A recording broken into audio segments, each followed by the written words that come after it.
You know what? I love the Wario Land series more than the Super Mario Bros. Games. I know, that's a bit hypocritical since I have a picture of Mario in my profile, but the reason why I chose to have a picture of Mario was because of what he represents. To me, Mario represents the beginning of platformers. I know there were platformers prior to Super Mario Bros, but they just weren't as popular, nor did they have the same impact. Anyway, if you haven't played the Wario Land series, then you're missing out on the good life.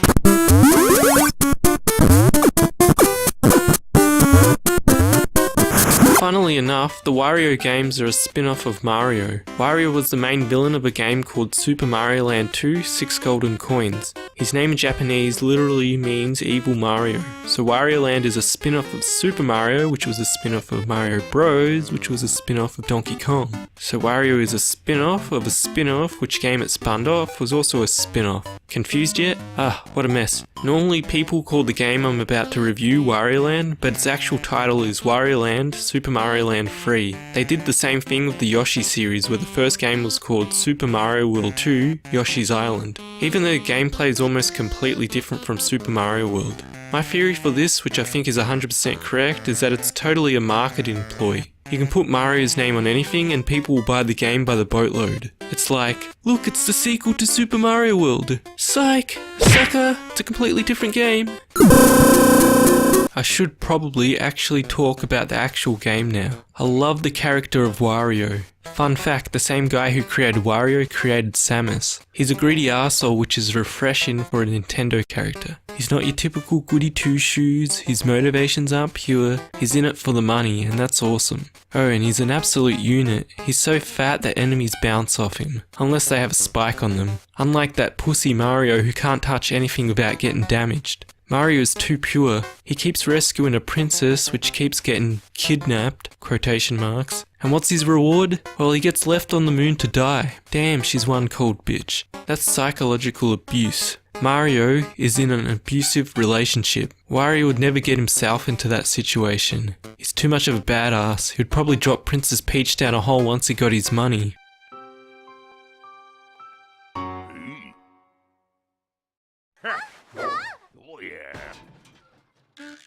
Now, why am I talking about Mario so much? Well, the Wario Land gameplay has leftover ideas from Mario, such as power-ups, which are optional but they make things easier, the 2 different pathways you can take in a level, the simplistic boss fights, blocks you can jump under in order to reveal stuff, the Starman power-up, and when Wario gets hit, he turns into tiny Wario with an adorable little mohawk. The story itself continues from Super Mario Land 2. After getting his ass kicked in that game, he gets thrown out of his castle. He decides to go to Kitchen Island where there's a bunch of treasure and a giant golden peach statue that has been hoarded by a group called the Brown Sugar Pirates. With that treasure, he hopes to exchange it with Mario to get his castle back. This is one of those stories where you have to read the manual to even know of its existence. Nothing wrong with that, but a skippable cutscene for those who want the option of story would suffice. Wario's movement is just his mobility, oh my gosh, it's perfection incarnate. That guy from GameSack complained that Wario moves slow and sluggish. It's true that Wario moves slow, but the game has been designed around his speed. You're constantly killing enemies, avoiding obstacles, and doing platforming. I would understand that complaint if you were going through big empty areas, but it's a tight, compact game, so it doesn't have that problem. Plus, if you want to go faster, just hold up and do these mini jumps, or get the rocket boost power up. So that guy deserves to be punched in the GameSack, if you know what I mean. Nobody frickin' disses Wario Land, you person with a bad opinion. A big reason why I prefer Wario to Mario is his movement. Mario is a slippery bastard. It feels like he's constantly walking on ice. I think Wario's air mobility is superior too, even though Mario's has improved a lot since the first game. Oh, how could I forget the iconic dash attack? It just obliterates his enemies without malice. Can you believe his dash attack isn't a special move in Super Smash Bros? I mean, how can you have Wario in a Smash game and not have his most iconic move? How can you do this? This is outrageous. It's unfair. Take a seat, young Wario. One thing that never gets old is how you can pick up enemies and throw them into these Venus flytrap thingies. The way they disappear and the way those stars pop out, it's just so satisfying. The power-ups are pretty cool too. You've got the Viking helmet, which makes you able to ground pound and flip all the enemies over. When you ground pound on top of an enemy, it does the same thing when you throw the enemies into the Venus flytraps, which is just so much fun. My favourite power-up is the dragon hat. It shoots a constant stream of fire even underwater. I like to shoot a stream of fire and pick up an enemy and throw them into my own flame. Then there's the rocket boost hat, which I've already mentioned. This allows you to dash in the air and underwater. If you want to get through the levels quicker, this is the power-up for you.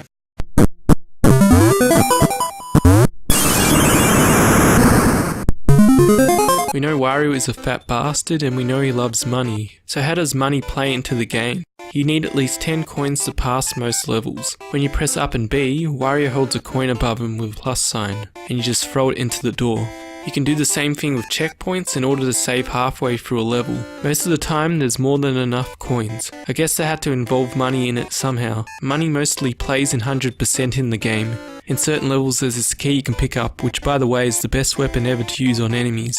Of course with that key you can open locked doors, and within that room you can pick up a treasure. Spoiler alert, the final boss is a genie summoned by Captain Syrup, the main villain. Which by the way, I don't think you actually ever fight her in any Wario Land game. After you beat the genie, Captain Syrup blows up her castle, leaving Wario with the genie. Wario asks him for a castle, but he only gives one if you offer him enough money. Worst genie ever. Depending on how much treasure you get, you're left with a certain type of house. If you have very little treasure, you're left with a crappy house. But if you collect every single one, you get your castle. I find Wario Land very fun to fully complete. With most games, I find that after you're done with the main quest or whatever, the afterwards content is just there to milk and waste your time. I remember as a kid having so much fun exploring every level and finding where each treasure was hidden. The good thing is that the level that flashed was the one with the treasure in it, so you don't end up exploring some random level where your efforts will be fruitless. It feels like they put just as much effort into the afterwards content as they did in the main game.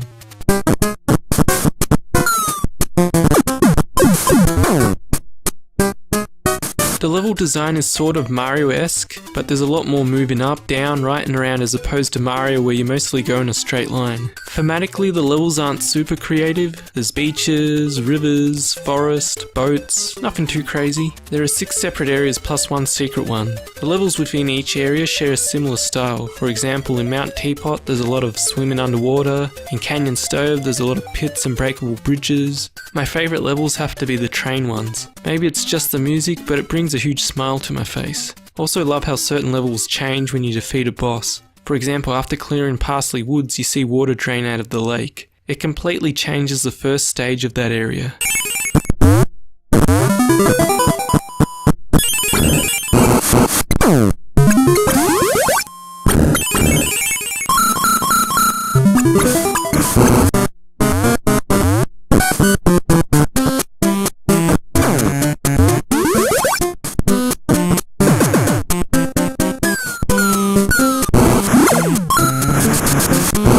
The levels aren't insanely varied, but they're varied enough. There will be some repeated ideas, but it'll never feel repetitive. It feels more adventure-like than Mario. Overall, the level design is solid. For the Game Boy, this game looks fantastic. You won't often find a character on this system with so much expression on his face. The same goes for the enemies too. The music is okay for the most part with a few exceptions. There's one piece of music where me and my brother made lyrics for it. Don't want to sing it now, but maybe for another time. The game is pretty easy. I can't believe as a kid I found this game challenging. Crazily enough, Wario Land 2 is even easier. There's nothing wrong with an easy game. Personally, I think it drains you when you play too many difficult games.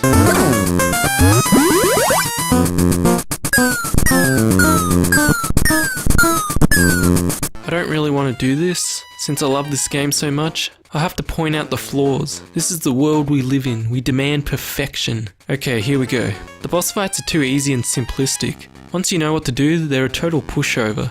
I remember as a kid finding the first boss to be one of the hardest, but now he's piss easy. Canyon Stove is harder than the SS Teacup and Parsley Woods, even though you have to complete it earlier. Once again, I remember as a kid finding this area to be quite a leap in difficulty.